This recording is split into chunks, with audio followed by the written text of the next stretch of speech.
This is a Ford Super Duty. Most headlight bulbs installs fail because one step is skipped.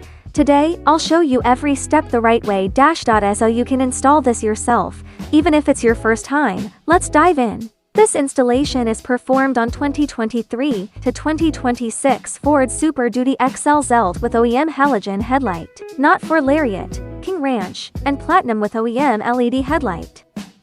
Here are the tools you'll need for this install: a trim removal tool, and a pair of gloves. Make sure your truck is parked on a flat surface, the engine is off, and the headlights are completely cool before you begin. It's easier to install the headlight bulb from the fender liner position. Turn the steering wheel all the way to the right so that the tires point fully rightward, thereby maximizing available space for installation. Use the tools to remove the screws on the fender liner, then bend the fender liner open. Once that's done, you can reach in and access the high beam. Pinch the two ears and pull outward. It can be removed directly. Halogen bulbs can be removed directly by rotating them clockwise.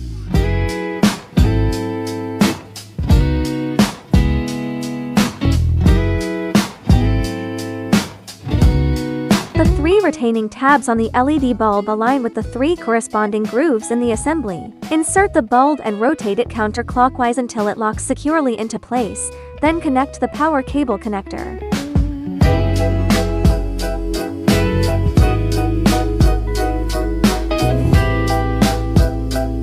The installation steps for the low beam are identical to those for the high beam.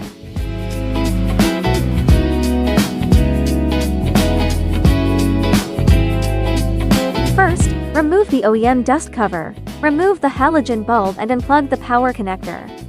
Install the LED bulb first, then reconnect the power connector. Test whether the light functions properly. If the light does not turn on, unplug the power connector and reverse its orientation before reinserting it, then check again if the light illuminates. Finally, install and lock the LED dust cover.